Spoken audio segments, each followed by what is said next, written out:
freaky friends. My name is Kate, and you are listening to the pilot episode of the Bone Garden podcast. First of all, I just want to apologize for my voice. I have been battling with my allergies, even though we're in July right now. My allergies have been all over the place. I am very congested.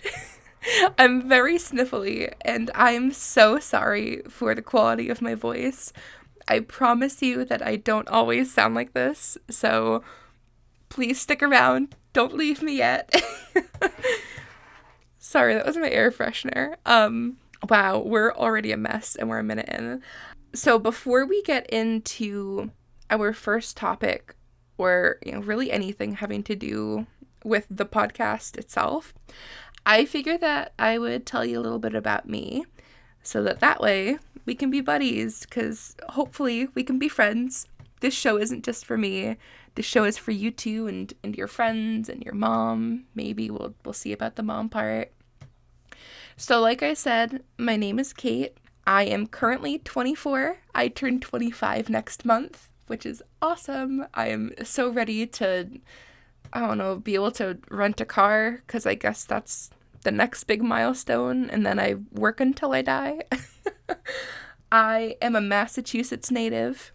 If you don't know where that is, it's Boston, okay? A lot of people, when I tell them where I'm from, they're like, what the fuck is a Massachusetts? It's Boston. The entire state is just Boston as far as you're concerned.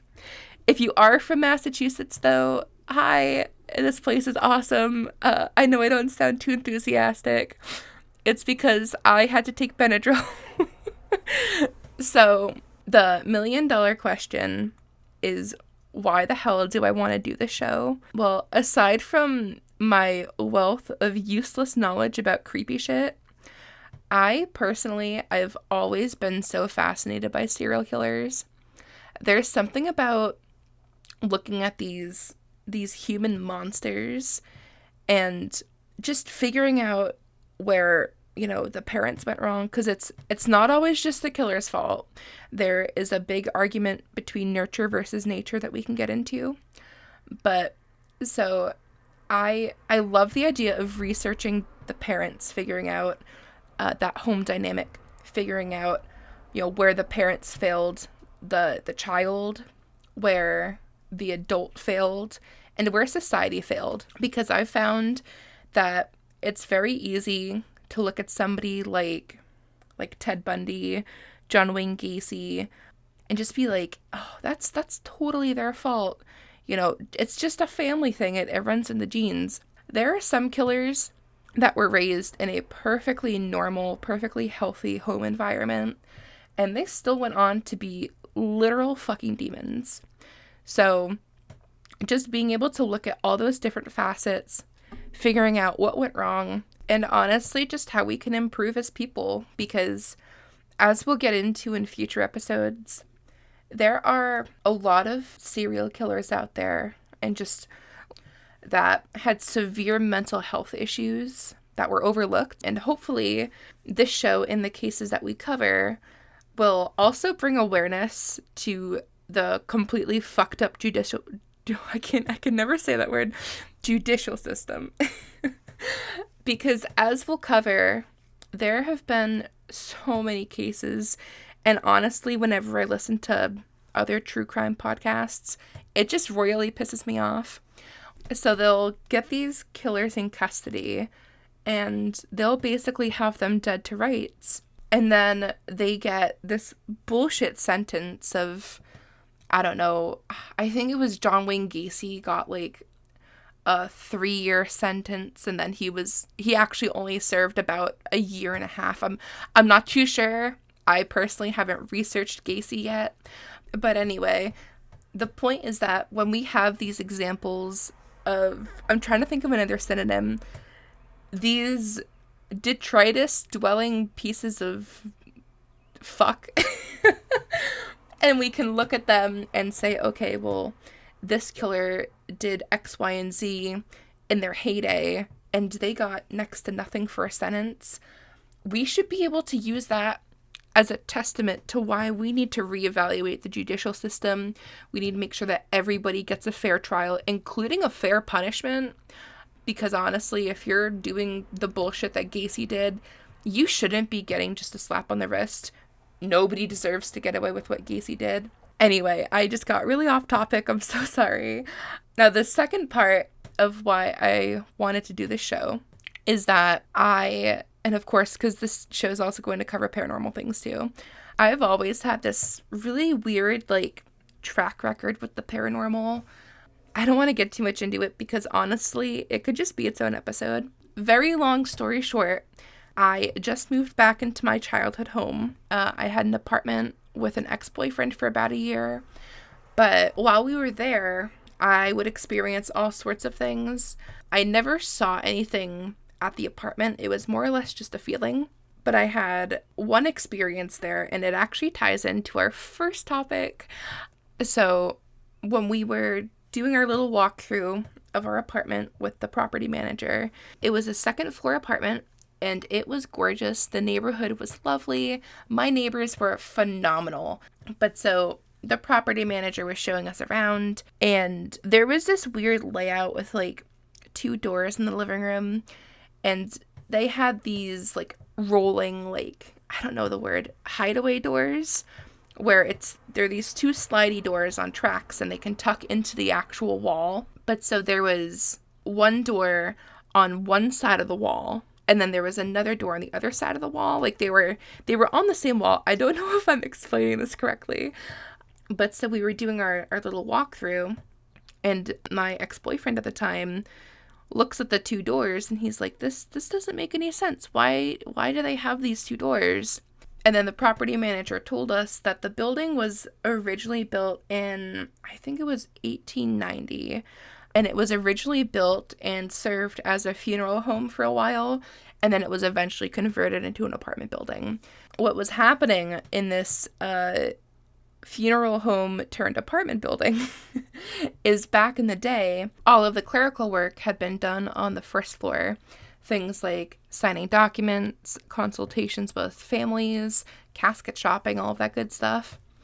And the second floor was used to show the bodies. So the 2 of us kind of figured that the living room was where it was actually displayed, more or less, because they had those 2 doors. So you'd walk in one door, you would view the body, pay respects to the family members, and then you could walk a little bit forward through the living room and take your seat for the service, which it makes a lot of sense. And I know that I kind of sound like a crazy person, but we don't judge here.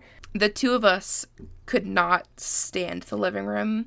If I ever fell asleep on the sofa watching a movie, or even just walking through the living room, I always had the feeling that there were people watching me.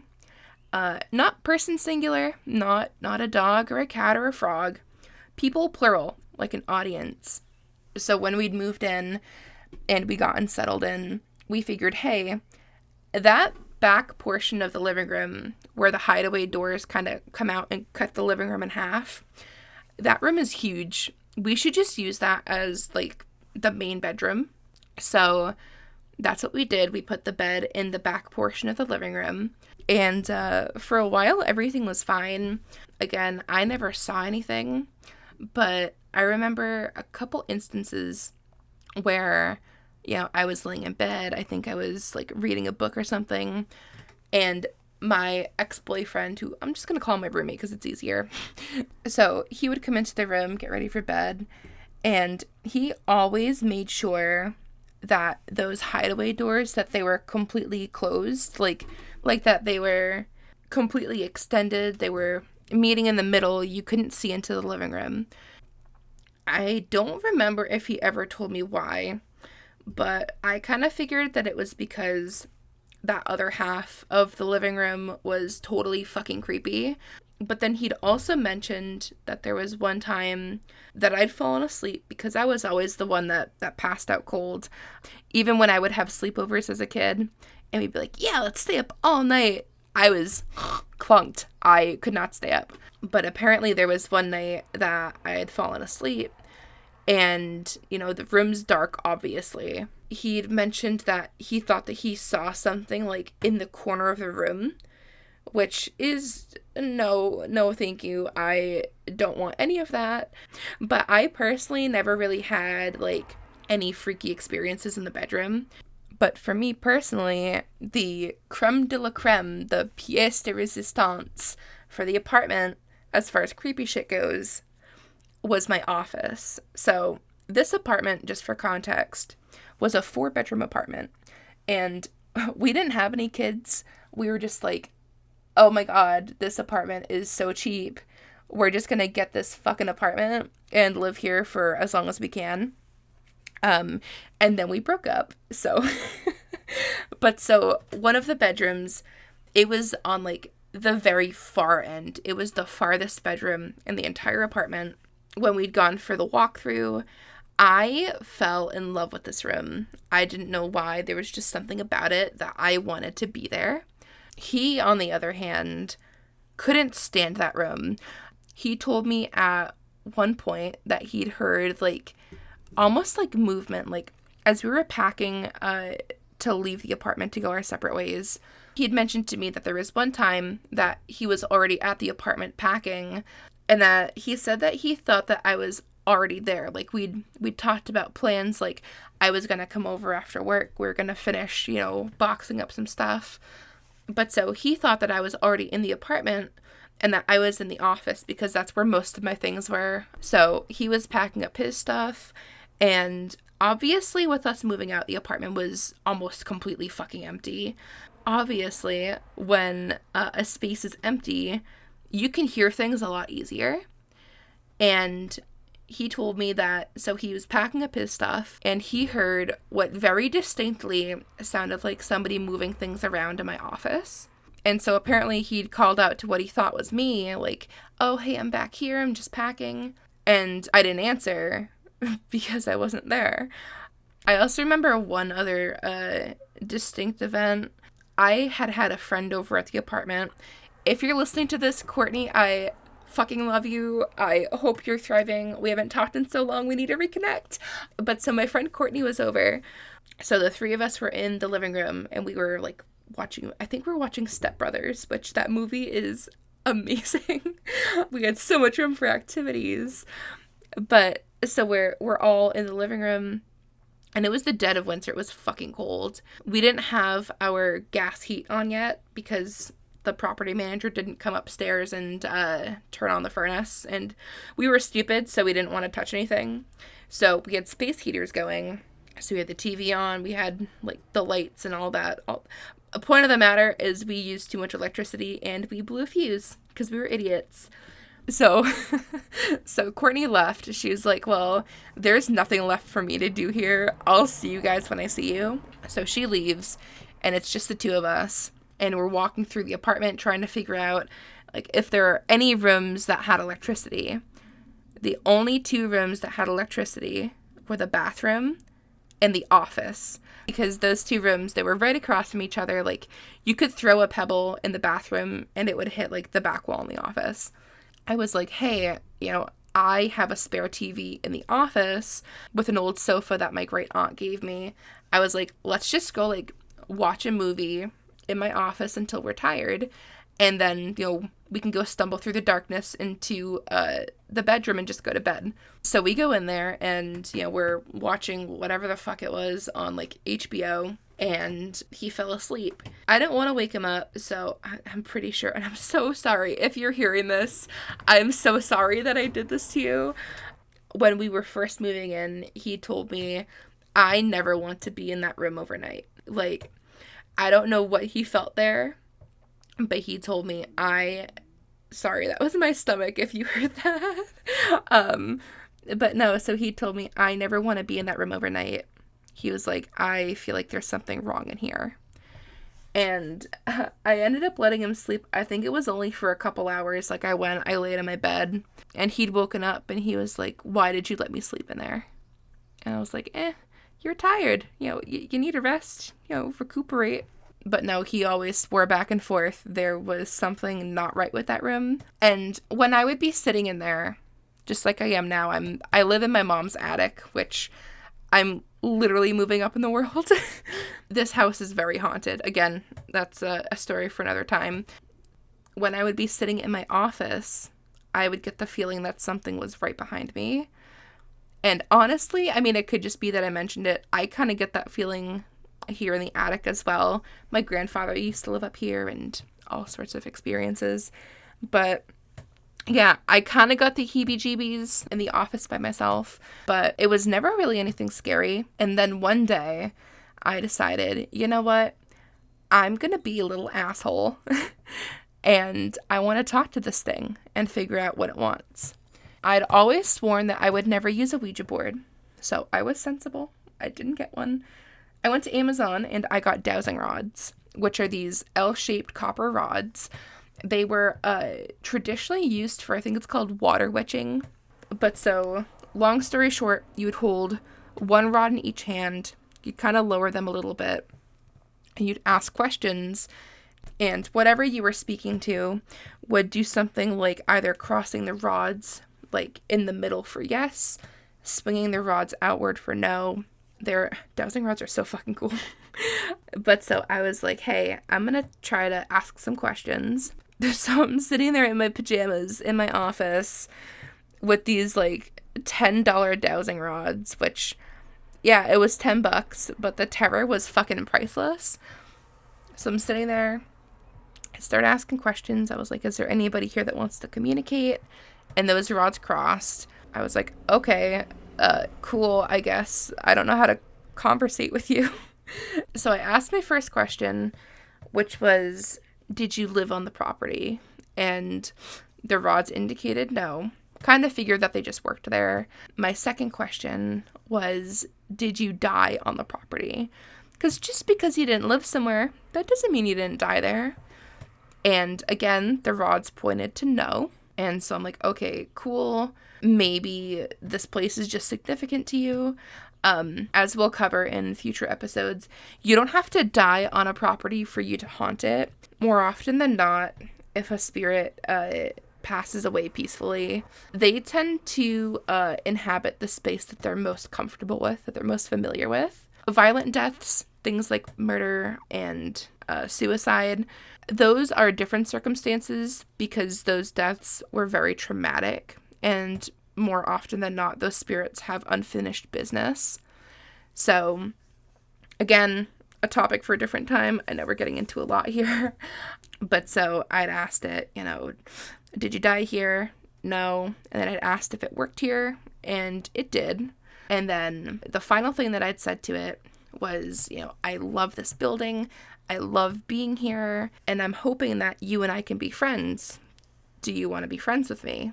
Which was a fucking mistake, because a couple seconds later, I'm staring at these rods, and the rods slowly crossed in the middle for yes. And I'm fucking rolling chills right now. So the rods crossed to yes, and I felt all of the breath be sucked out of my body. I mean, I'm fat, so there's not a lot of breath to begin with.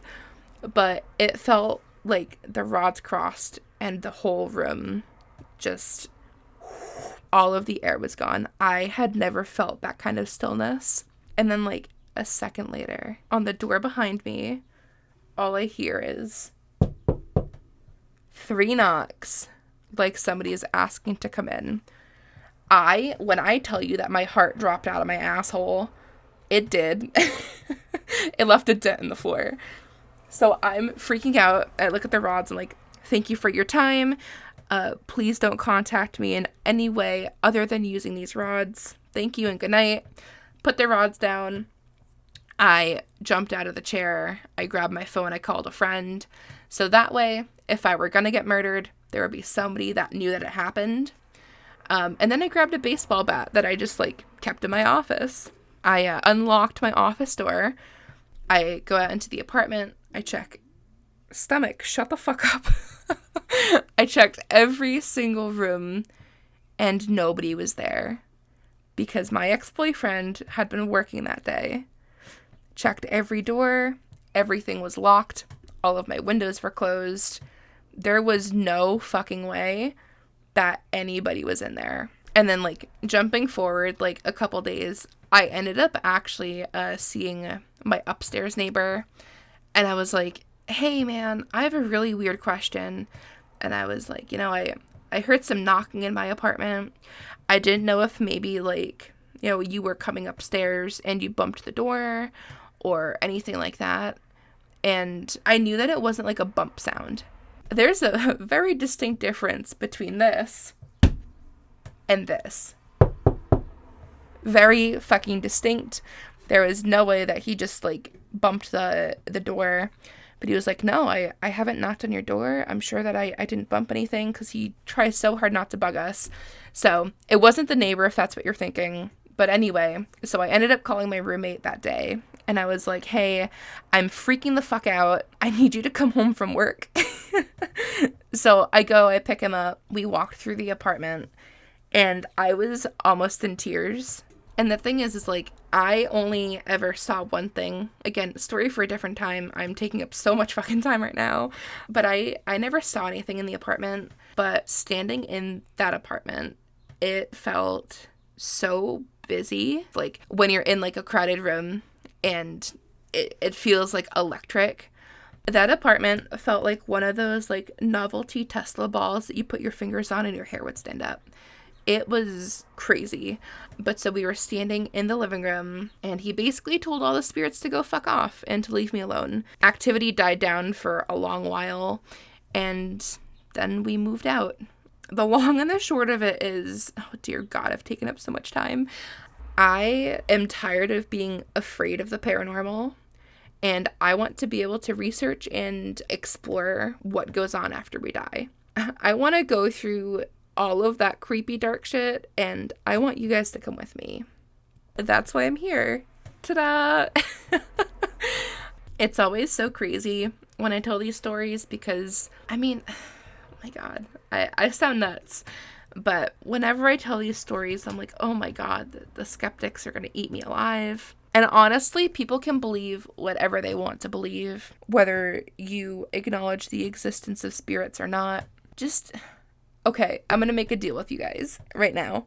If you've ever had a paranormal experience that was like cuckoo bananas, not like, oh, well, I was laying in bed and I heard a bump noise and it was because my dog was humping a stuffed animal. That was such a bad example. But if you've ever had a weird paranormal experience, anything crazy like a cryptid, any information on like a true crime story that you want me to cover, let me know. Like, excuse me, cars, I'm recording. But no, if you have any listener stories or suggestions, send me an email because oh my God, fucking Erica, could you stop? There's so much noise in here. Send me an email and I promise you I will read every single email that you guys send me. And I will absolutely do like a listener submission episode, and we will cover your shit because I love hearing about other people's experiences. So anyway, with what's the word looking for?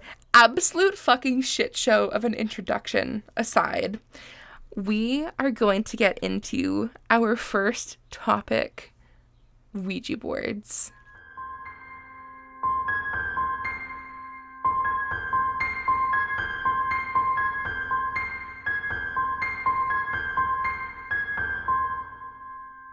So people have been trying to talk to their deceased friends and family members for a very, very long time.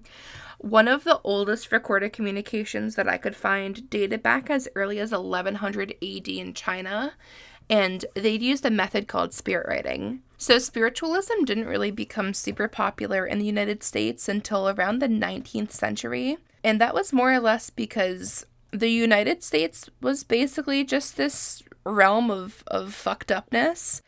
Healthcare was almost non-existent, and the life expectancy was usually around 50 years. You had everything ranging from women dying in childbirth to men perishing in wars, children dying of things as simple as the flu. So people were not doing great back in that time. People were attempting to talk to the dead using things like knocking on walls, where they would basically go into a room and they would list off letters of the alphabet, like knock for A, for B, for C.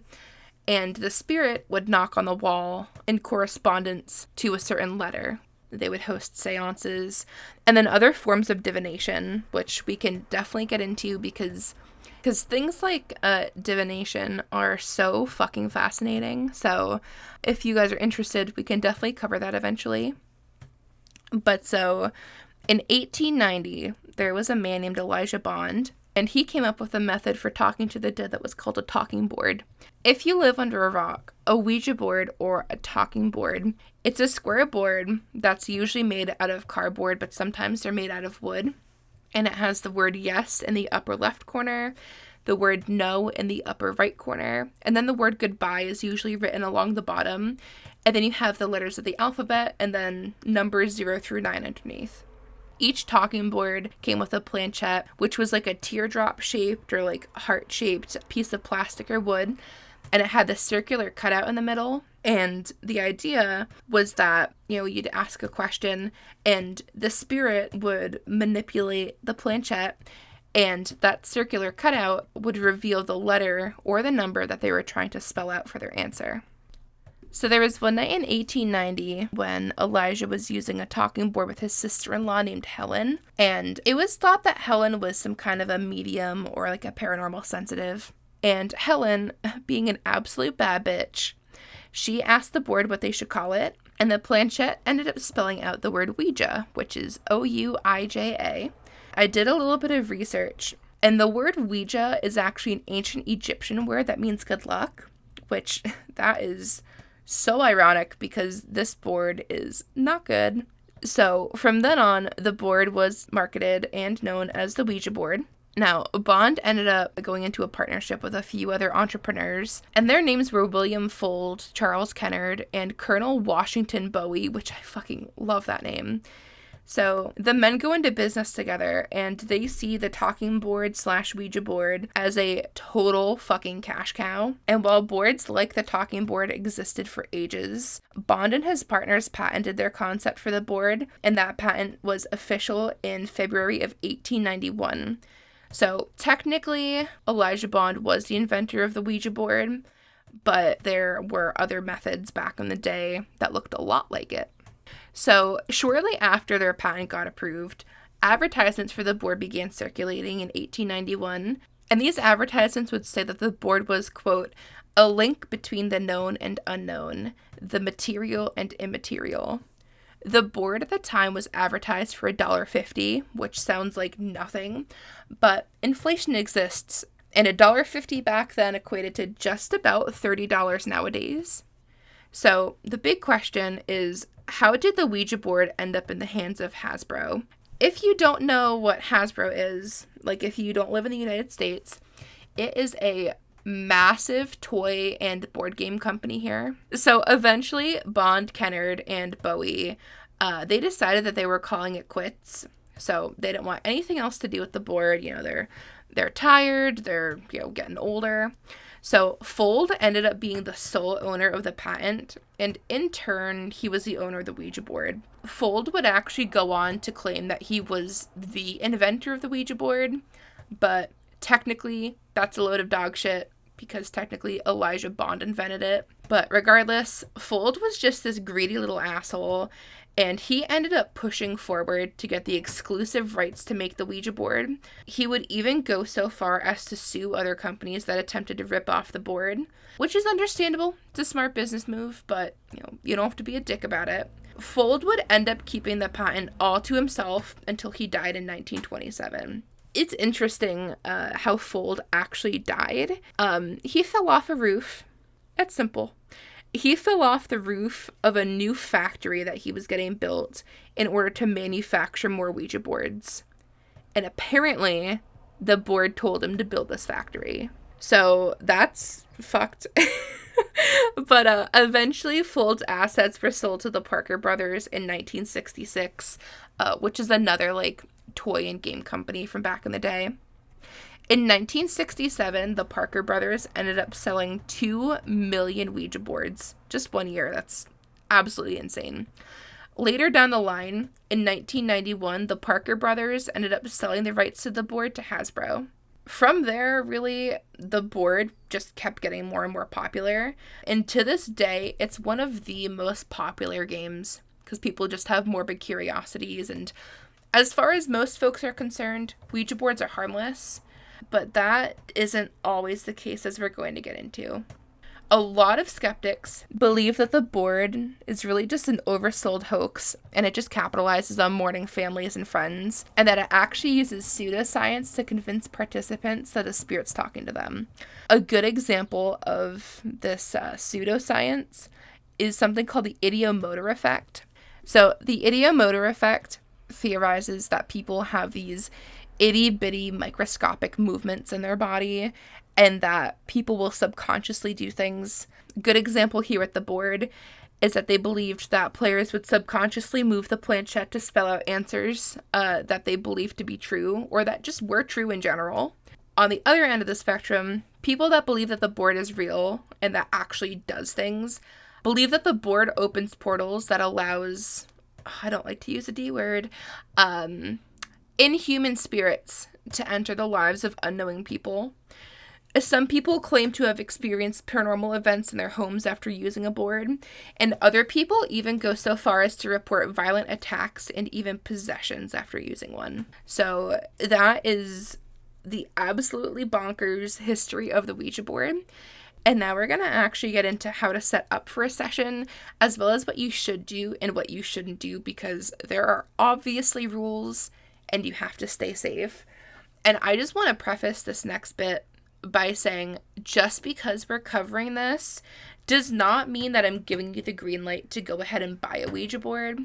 Like I said in my little intro, I believe that boards are awful, simply put, and I promised myself I would never use one. I think they are the worst fucking idea. If you don't know how to use a board, you are basically opening a door and leaving it open. But if that sounds like it's your cup of tea, we're going to get into how to set up for a session. So strap in, and here we go.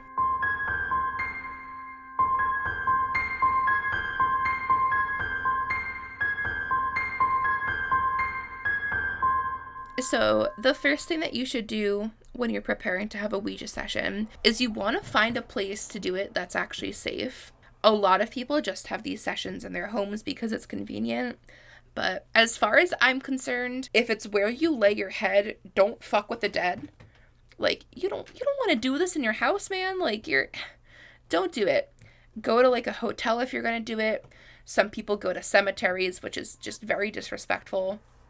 But basically, don't do it in your house because these things are just going to inhabit and make it not nice.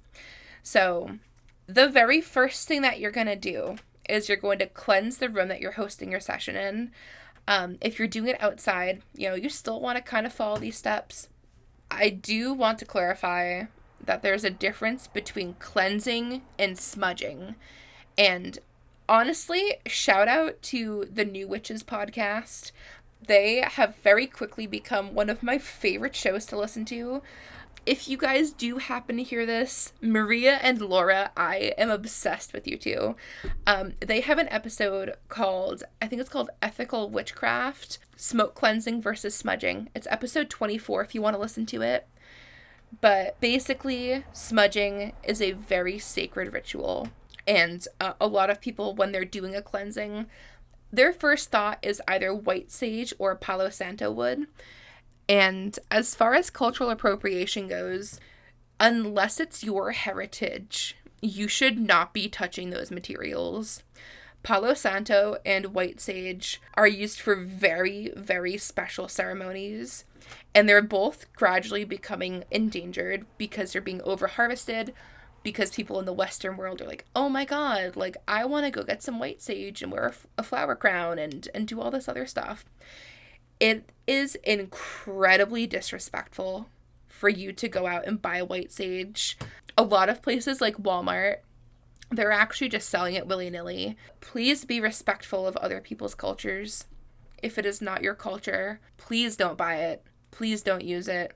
You need very special permission. For instance, if I, a white woman, wanted to use white sage for a smudging ritual, I would need to be gifted that knowledge by an indigenous person. Even if I'm like, I don't need it because I have the internet and it can just tell me what to do. That is not the point. It is an incredibly sacred thing to do. So you, if it is not your culture, you need to be gifted that knowledge. You need to be gifted the right to be able to do those ceremonies. When you're cleansing a room, you can use other alternatives. You can use things like wild or common sage. Those are fine. It's just white sage. Don't touch it if it's not your culture. Okay, cool. So common sage, the nice thing about it is you can actually grow it yourself. It will survive most climates. But so you're going to use common sage, or also called wild sage. And you can also use rosemary, which rosemary smells amazing. I am obsessed with how it smells. So you can burn either of those things. If you are asthmatic, or if you're just allergic to smoke, you can use things like singing bowls or snapping your fingers. The idea of a sound cleansing is that it brings up the vibrational frequencies in the room and it kicks out negative energy because you just want a nice, peaceful, neutral space for you to conduct your session. So after you've cleansed the room, you're going to set up your board, and your board should be placed on a solid surface like a table or the floor. And then you're going to grab some white candles. You can use really any white candle, things like pillar candles, tea light candles, Yankee candles, really whatever you have. You're going to put them around the board and you're going to light them. Now, as far as participants go, you should have at least 3 people from what I've researched. You're going to have the speaker, who's the person asking the questions. You're going to have the scribe, which is the person that writes down the answers. And you're going to have one other person that's going to be at the board. All your participants are going to sit at the table, and you're going to put 2 fingers on the planchette. If you're the scribe, you don't have to do this. You're more or less just there to observe. And you're going to slide the planchette in a circle 3 times before moving it back to the middle of the board. The speaker is then going to ask, are there any spirits present that are willing to communicate with us? A response may take a few seconds or minutes, but if there's a willing spirit there that wants to chat, the planchette's going to move to yes. From there, you can ask really whatever questions you'd like within reason, and then once you're finished with the session, you're going to thank the spirit for its time, and then you can move the planchette to goodbye. And when I say thank the spirit, it's not like, oh yeah, thanks, I'll see you later. Thank you, Mr. or Miss or non-binary spirit, for taking the time out of your busy day. I know that I'm a little shitbag mortal, and I'm totally interrupting your ghostly crossword or whatever you're doing. But thank you for your time. Thank you for your transparency. Pun intended. Please only contact us with this board. Have a wonderful night. I wouldn't know how to end a conversation. I would probably just do like finger guns. So after you thank them, it's going to go to goodbye. And if you need to, you can absolutely end the session early. Like if you're getting bad vibes, if it seems like, the spirit is not what it says it is. Alternatively, the spirit can end the session early too by moving it to goodbye. Don't push the spirit. Don't be an asshole. If it doesn't want to be there, it doesn't want to be there. If it ends the session early, like if it stops responding, then you can also move the planchette to goodbye. But respect his wishes. We're all about consent here. If a ghostie doesn't want to talk anymore, that's okay. As far as rules go, the biggest number 1 fucking rule is that you never, ever, ever play by yourself. In all of my research, in all of my time being so engrossed in the paranormal world, if you do something alone, you are opening yourself up to an attack. Especially with the Ouija board, you are opening a door that you have no idea what's on the other side. Don't play alone. If you find yourself in front of a Ouija board and you're all by yourself, you're going to stop and drop and reevaluate and then get the fuck out of there. You should not be at a Ouija board alone. There have been so many cases that I've read about people that are like, I don't need friends. I'm going to do this by myself. And then it does not end well for them. So do not play alone. If you don't have friends to play with, I'm sorry. But I don't care. I mean, I obviously do about your well-being, but as far as a Ouija board goes, if you don't have friends to play with, Go to Facebook, find some buddies to play with, and if you can't do that, you're shit out of luck. I don't know what to tell you, but don't play by yourself. Seriously, it's very fucking dangerous. The next rule that you're going to follow is no matter what happens, do not take your hands off the planchette. Taking your hands off can actually release the entity that you're talking to. Again, if you're getting a weird vibe, end the session and then take your hands off. As far as questions go and just basic Ouija etiquette, never ask when you're going to die. Don't ask a question that you don't want the answer to. You're also never going to mention things like God, Jesus, the Holy Trinity, any religious figures. Because if you're talking to something that's inhuman, you're going to piss it off. And you don't want to piss off something that you can't see and that you don't understand. The other thing, again, common sense. Don't ask the spirit if it's evil or if it wants to hurt you. Because if it is a bad guy, it's going to be like, oh, you think that I'm evil and that I want to hurt you? Well, let's find out how far I can go. So, again, don't ask a question you don't want the answer to. And that also moves into our next rule. Be polite. It's a ghost. It's taking time out of its busy day. It's taking so much energy to manifest enough to talk to you. So be polite and be respectful. And also, next point, don't mock it. It's not cool, even just in general. You want to talk to this spirit like it's your grandma. Or if your grandma was a bitch, talk to it like it's a friendly mailman. Don't be an asshole. Just don't do it. Don't do it to living things. Don't do it to dead things. Just be nice. I don't get why that's so hard for people to understand. Now, the last rule, like I mentioned, always close the session. You're going to thank the spirit and move the planchette to goodbye. So those are the simple rules. They're the golden rules of ghosty stuff. I honestly think that they're just the golden rules that you should follow in general. If someone makes you uncomfortable, goodbye. Thank you for your time, but goodbye. I'm not having it. On to the next one. So, now that we've covered how to actually set up for a session, as well as basic Ouija etiquette, we are going to get into some Reddit stories that I found, and these are fucking wild. So, we are going to jump right into our first Reddit story.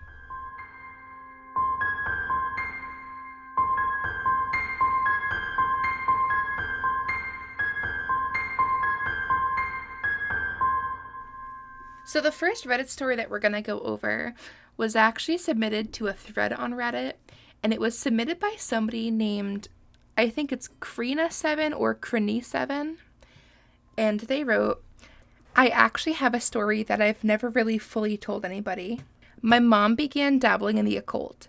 She was always looking for more out of life, like she felt like there was more to it and that she wanted answers. Being only 13 at the time, of course I was on board. But one day, we decided to buy a Ouija board. I don't even know why we decided to. I just remember us both being in agreement on it. My mom researched everything that she could about it, including all of the safety precautions according to her new Wiccan books. Mom cleansed the house and the board the first night, lit candles, meditated on her questions, the whole 9 yards. It was your typical Ouija board session. We asked questions and got some answers. Over time, Mom and I became obsessed. We used the board regularly. We asked as many questions as we could come up with, and eventually the answers didn't make sense anymore. Sometimes it would just babble, spelling out words that we couldn't understand. The house started to become darker. Not darker as in lighting, darker as in feeling, and my friends noticed it too when they would visit. I was washing dishes one day by hand. My mom had always had us do it that way. So I had the dishes stacked on the towel as I always had, with the cups first, lined perfectly in a row upside down, which I'm really OCD about. It was time to start on the plates, so I turned around to grab the stack, and when I turned back around, the glasses were face up and scattered all over the towel. My best friend was watching TV in the living room just a few feet from the kitchen, and I asked her if she did it. She asked, "Did what?" so nonchalantly that it was like she hadn't even noticed. When I pointed out the mess on the towel to her, she was just as surprised as I was. The next incident that I remember was when I was going to bed. I've always been afraid of the dark, but this feeling in the house made it worse. When I'd pull the light string on the ceiling light really fast, I would run to the bed, jump in, and quickly pull the covers over my head. My mom wouldn't let me have a lamp in my room because she wanted me to overcome my fear. But a few minutes later, I heard the click again and I would see the light through the covers. I lifted the covers to find that I was still alone. The final straw was when a friend of mine was sleeping over. I asked her to stay with me because the house was freaking me out. We were experiencing weird sounds and smells, strange happenings, and I could swear that somebody was watching me sleep.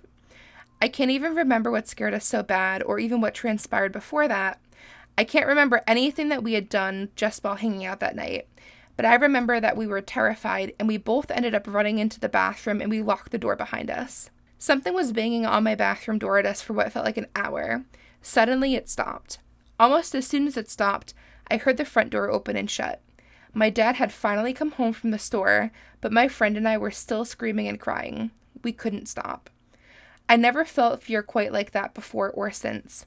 He begged us to open the door, but for some reason we didn't trust him enough to open it, so he ended up breaking it down. My dad had enough when he found us like that. He took the board and ended up burning it. It didn't solve the problem, and we had to have the house and property blessed. However, I still get chills every time I pass the old property. You can't even tell that we had ever lived there. The owner of the house next door bought the property and fixed it up beautifully. But when I see it, call me crazy, I could swear that it's staring at me, like it's waiting for me.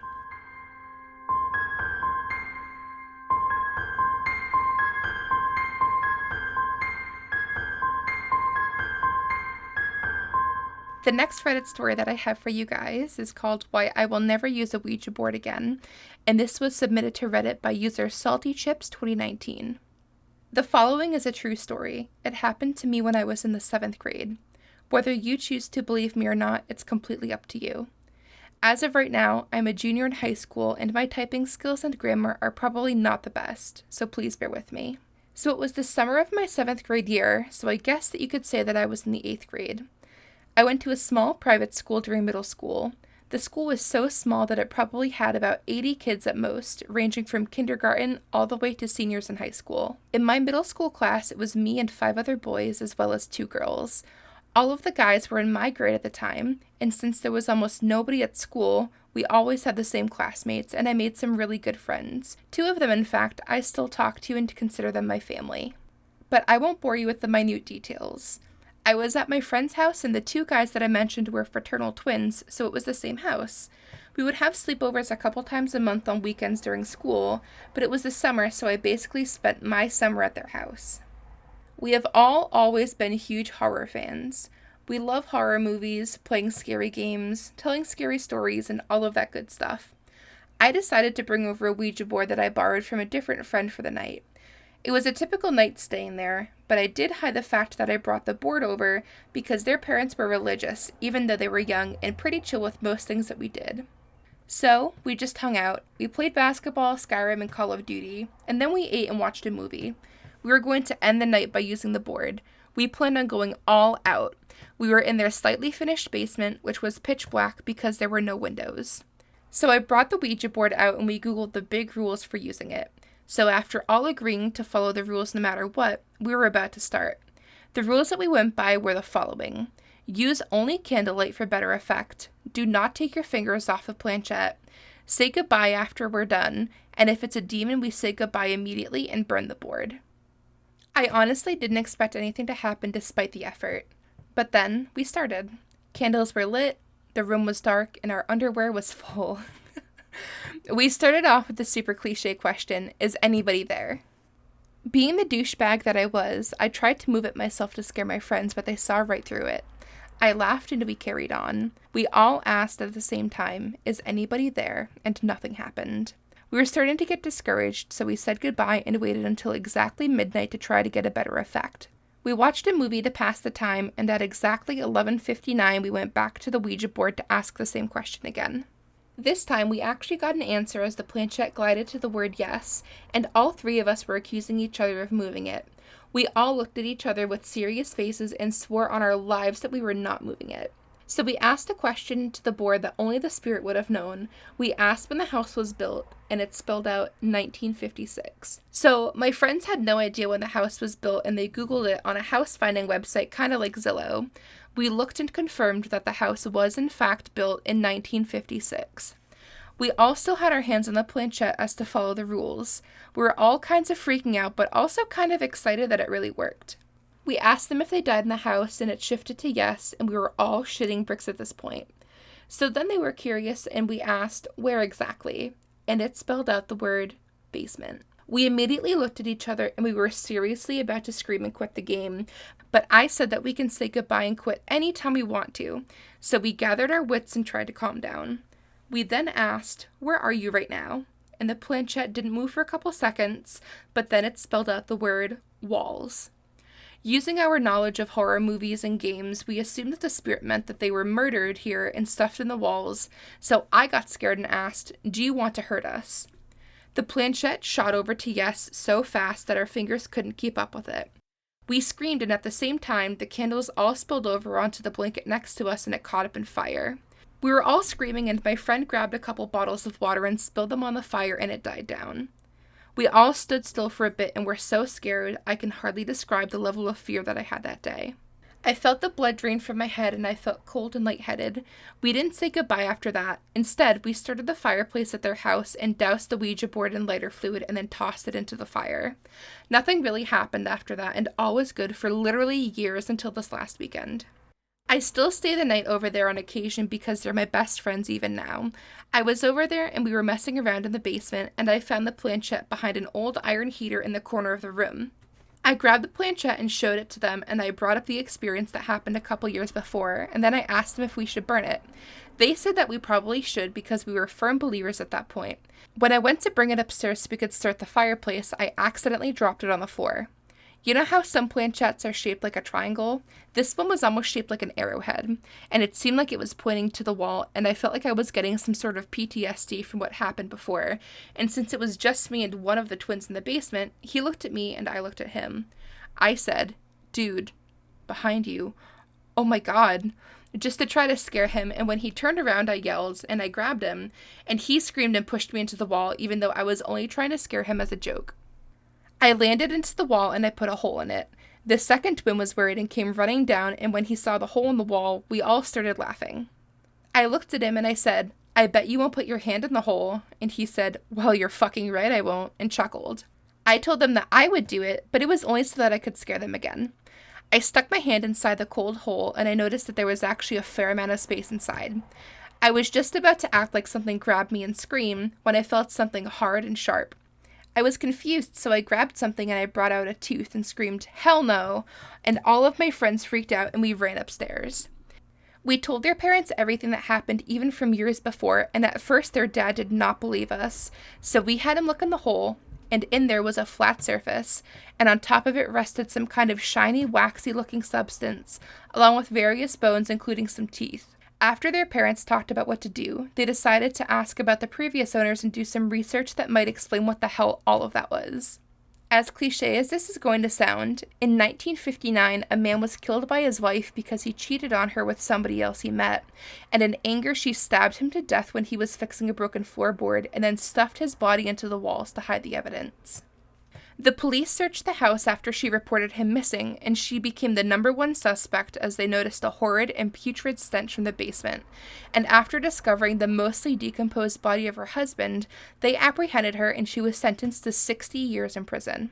Now I know that none of that explains why there was what we later discovered to be candle wax, as well as assorted bones from animals in the wall, but that is all the history that we found out about the house. This was my experience and why I will never, ever, ever, ever, ever, ever, ever use a Ouija board again. Thank you so much for reading this, and I'm so sorry that this story was really long and probably riddled with grammatical errors. Like I said at the beginning, everything that I told you was the pure truth. I know that people are probably going to doubt that, but I really don't care.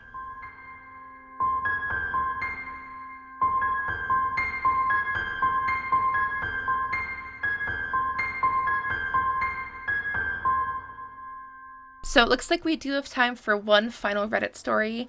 Now, the reason that I saved this story for last is because it does get very graphic. So I just wanted to give you guys a massive trigger warning. If you're easily upset by mentions of self-harm, I totally recommend that you skip this story. You can cut to the end of the episode. You can leave this one here. If you do want to keep listening, and that does kind of toe like a fine line for you, I will absolutely give you guys a heads up. I don't want to upset anybody. I don't want to trigger you. And if the thought of hearing mentions of self-harm and graphic descriptions is like an absolute hard stop for you, and you just want to leave this episode here, I totally understand. And I genuinely appreciate you taking the time out of your day to listen to me. But for those of you that are going to stick around, we're going to get into our third and final Reddit story. And this one is called Are You Afraid of Me? And this was submitted by Reddit user Pandamorous. For months I've debated whether or not to post here. For whatever reason, today I decided to just do it. When I was about 12, I had a friend more important to me than anyone had been or would be. There was something strong between us, something that I never thought would be broken. What started this bond was anything and everything paranormal. During those round-the-class introductions, I've mentioned that I loved reading books about hauntings. I was enticed by the idea of life after death, and to this day I remain so. In our first year of high school, 2 years later, we began watching shows like Crossing Over with John Edwards, Ghost Hunters, and Weird Travels. It was like a bad drug, and we loved every minute of it, right down to sneaking off and breaking into a haunted cemetery near her house. Things were great, and I wouldn't trade any of it, except for one thing. As knowledgeable as we thought ourselves to be, we were still only 13 and 14. Of course, something stupid was bound to happen. I think I knew then, but now I'm sure to stand by it. When you're dealing with the supernatural and paranormal, you never use a Ouija board. There are some things that are not meant to be used, and I feel like this is one of them. But I digress. We found the Ouija board at a flea market near downtown. Beth, we'll call her, was overly excited, and so was I. But something in my gut told me that we probably should have left it behind. We ended up using it a few times a week. It was custom to spend the weekend at either my house or hers. Slowly, things got not okay. Technically, she'd bought it, so she kept it with her at her house. I don't know how often she used it, but I can tell you with complete certainty that I know that she did. Beth became really different very quickly. Her temper grew short, she didn't take kindly to any sort of joking, and she turned all around rotten. Between middle school and high school, we had fallen into the goth scene. Baggy pants, fishnets, studded gloves, but she started losing interest in her appearance altogether. She had stopped bathing, she wasn't brushing her hair or her teeth. Her parents were laid back, and I'm sure that they thought that it was just a phase, but I knew her, and I knew that something was wrong. I had let her use the board alone for several weekends. That feeling in my gut was next to unbearable. I hated being in the same house as the board, let alone the same room. Something seemed to follow it everywhere. I would learn soon that something was, more correctly, following Beth everywhere. Still, our sleepovers continued. Regardless of how much of a time bomb she'd become, she never distanced herself from me. It was one of our weekends when it happened. Our parents, who had been friends just as long as we had, went out for a couple's night to some sort of a hall for fish and chips and dancing. We were at her house alone. I was watching television on the couch, and she was sitting in front of the coffee table on the floor with the board. Do you want to do something? I remember asking her. She didn't respond. I asked again. This time I asked if she wanted to play PlayStation or N64. Again, she didn't respond. She just sat there with her hands on the planchette, sliding it around slowly. I didn't even try to catch what it said, but she seemed really focused. After a few more minutes of sitting in silence, she finally asked, "Do you want to try?" I told her no, and the silence returned. It was starting to drive me crazy. Something in the room was making me sick, whether it was the way that she smelled or the board, I'm still not quite sure. But I finally stood up and I told her that I was going to go take a shower and get ready for bed. She didn't say anything, so I left. I couldn't tell you how long I was in the shower, but if I showered then how I shower now, maybe 30 minutes to an hour. I was feeling clean and new, but even worse than when I stepped in. I stuffed my dirty clothes into a plastic bag and then put them into Beth's bedroom. I went downstairs and I walked down the hallway and saw her standing on top of the coffee table in front of the TV, which was now staticky and snowy. I had the worst feeling of dread and I felt myself shaking.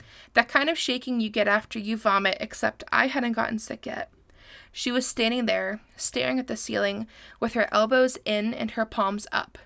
Somehow, I willed myself to move and speak. I called out to her and had barely taken a step I don't know if she was just very fast or if I wasn't paying attention, but in what felt like an instant, all at once, she was off the table and down the hallway. Her hands were out and dragging against the walls with her back hunched. I remember not being able to breathe and being terrified. And I remember that she was so close that our noses almost touched. I could smell her breath and it smelled rotten. She just stood there in front of me with a grin on her face, a grin like the Cheshire Cat. Her eyes, which were usually a bright hazel brown, were black. We stood there for a long time, me still shaking and speechless, and her still grinning at me. Finally, she broke the silence. She tilted her head slowly, and I can still remember the sound of each vertebrae cracking as she did it. She said only one thing at first, and her voice was so distorted. It was her, but it was also somebody else. I don't know how to explain it. Now, I do just want to really quickly reiterate the trigger warning from earlier because this next part does get graphic. So if you're easily upset by mentions of self-harm, I would skip ahead probably about 30 seconds, okay? "Hi," she said. She tilted her head again the other way. "Are you afraid of the little tiny board? Are you afraid of me?" I can't remember if I answered it, but I remember that I just started crying and crying, just sobbing and being unable to move. "Look at me," she said. I'm bleeding for him." And she was. I don't know how I didn't see it before then, but her inner arms had been cut from the wrist to the elbow, and her arms and hands were just covered in blood, and so was the floor, and so were the walls where she dragged her hands. I remember laughing. Her laughing, it laughing. They never frowned, they never cried out in pain. They just kept grinning that fucking grin. I knew then that Beth was gone, and that she'd been gone for months, and that I'd done nothing with all the knowledge that I thought that I'd had. I didn't do anything to help her. Finally, the laughing stopped and she got closer, too close. I wanted to get away so desperately that I just fell over. Beth got wide-eyed, deer in the headlights eyed. To this day, I will never forget the last thing that I'd heard from her. "Oldest goes first, youngest is next, you're next, you're next, you're next, you're next." It taunted, and finally Beth fell over. She wasn't moving, and I didn't know if she was breathing, but I was not going near her. I ran up the stairs and into her parents' bedroom. I locked the door and I took the phone off the receiver. I called the police, and I don't really remember what I told them, but I sat there in the corner of the room for what felt like hours. I was waiting for help, waiting for Beth to come in and tell me that I needed to learn how to take a joke, waiting for whatever it was to make me next. Help came, and nothing else did. In the end, they said that Beth had killed herself. A few months afterwards, her parents moved away, and I hadn't heard from them since. I told my parents what happened, or tried to, and they thought that I was suffering from some kind of post-traumatic stress. I was going to therapy until the summer after my senior year. It's been a few years since Beth and everything that happened, and even now, I still don't know if I completely believe any of it myself. It seems surreal, and it seems like something out of a movie. I don't expect people to believe me, but it feels good to just say it. I have lots of trouble sleeping still. There are nights when I'm so paralyzed by my fear of the dark that I won't leave my room. My room is the door at the end of a hallway, and I've never had so much anxiety moving down a hall as I do here. I always expect, one night, to see something grinning at me at the end of the hall. I always fear getting out of the shower and seeing something that does not belong standing in my living room. I've had to live with this crippling fear for years now. I don't think that it will ever go away. I can only wonder if maybe staying away from the board saved my life at the cost of hers. It makes me wonder why I'm still here. I've decided for myself that it's my job to help people like me and people like Beth. I've dedicated part of myself to learning about the paranormal since I was young, and I continue to do so. Whether it's driven by the loss of my grandfather at an early age, or just because of the universal fear of the unknown, I know what I saw, and I know what happened. I want to make sure that if it happens again, I can be ready. Next time, I'm going to save somebody who doesn't deserve to die. I don't know about you guys, but if I didn't want to touch a Ouija board before, I definitely don't even want to think about touching one now. Honestly, I've read that story a couple times, but every time that I read it, I get full body chills. I couldn't imagine going through anything like this as a teenager, mostly because when I was a teenager, my biggest concern was if I was gonna get, the right Pokemon card out of like the little foil packet that you buy at Walmart. I couldn't imagine going through anything that any of these people went through. And as much as the optimist in me wants to be able to say, yeah, it's a learning experience, we can learn from other people's mistakes. Not with these circumstances. That I would not wish that on anybody. But regardless, we got through our first episode. Trust me, I am a lot more excited than I sound. I've been taking some breaks throughout the day because whenever I'm recording up here, I have to shut off my entire air conditioner because the microphone picks it up just like the cars that pass in the street.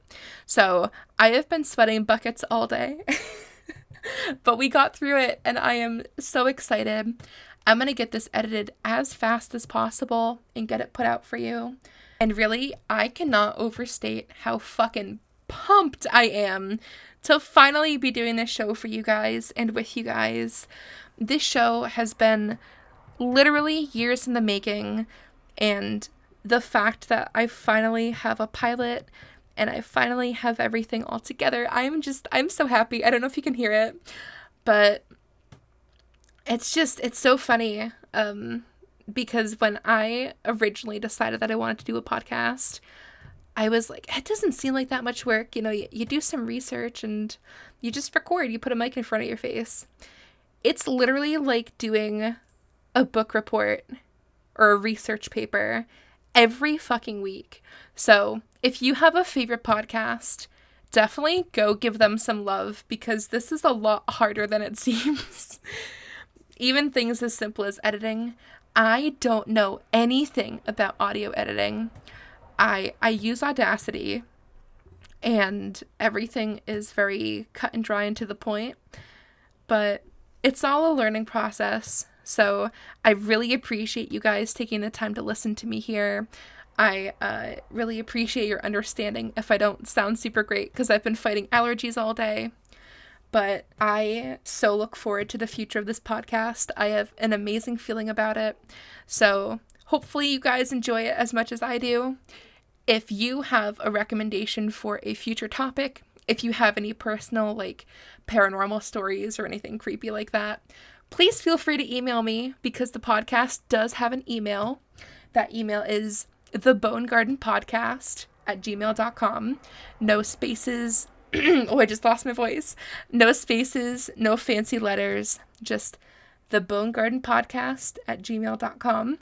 And I also, really quickly, just wanted to give a very special shout out and a ginormous thank you to my dear friend Pippin, who runs the Twitter page. I don't know what it's called, but they are at Archer Kasai on Twitter, and they do art commissions, and they did the cover for my podcast, and I am so obsessed with it. So please, if you need any art done, please pop on over, let them know that I sent you, because they are literally an art wizard, and I adore them so much.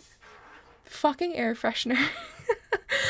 But anyway, you guys, thank you tremendously from the bottom of my fucking soul again for taking the time to listen to me here. I love you all. You're all beautiful, wonderful humans. Please stay safe, be kind to each other, and remember to stay the fuck away from Ouija boards. Take care, you guys. Bye-bye.